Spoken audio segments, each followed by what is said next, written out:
And we have biotech next future scenarios. So I'd like to invite up on the stage my guests, Valentino Confalone, Novartis country president for Italy. So welcome along, Valentino. Novartis is a pharmaceutical multinational company, neuroscience, cardiology, and so on and so forth. And you do a lot of investments in Italy as well. Thank you very much for joining us. So, Jodi Halpern, once again, Professor of Bioethics and Medical Humanities, where she teaches exactly what I've just said. One of the most influential voices when it comes to bioethics in the world.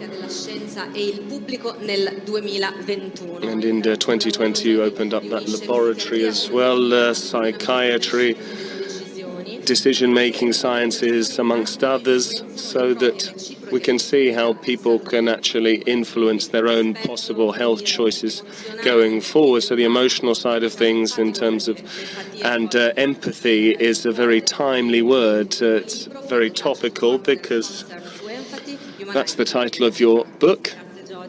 Thanks, Jodi, for joining us. E infine Pierluigi Paracchi, eccolo che arriva sul palco, cofondatore. Finally, Pierluigi Paracchi, CEO and co-founder of Genenta Science.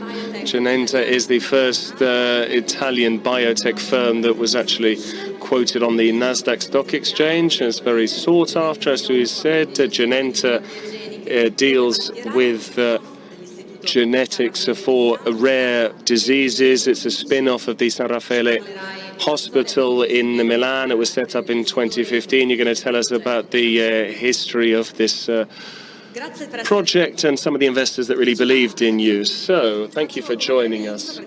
So, I'm going to go through a quick introduction. L'equazione è presto fatta. Biotecnologia uguale futuro. Biotechnology is synonymous with the future of research, medicine, and science.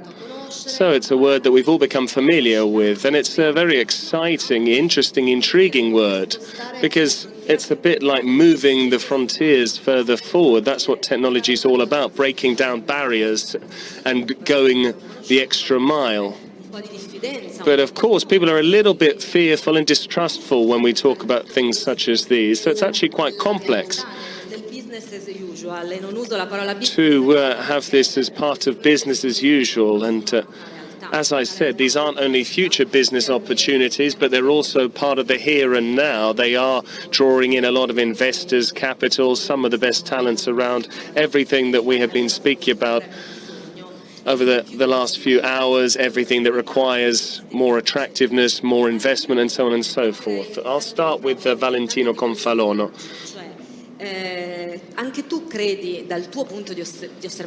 You're in a very privileged position, and you work in a multinational that deals a great deal with research and innovation. Do you believe that these can allow us to come up with a new ecosystem when it comes to talents? We'll start with Italy. I'll start with a positive piece of information. Biotechnologies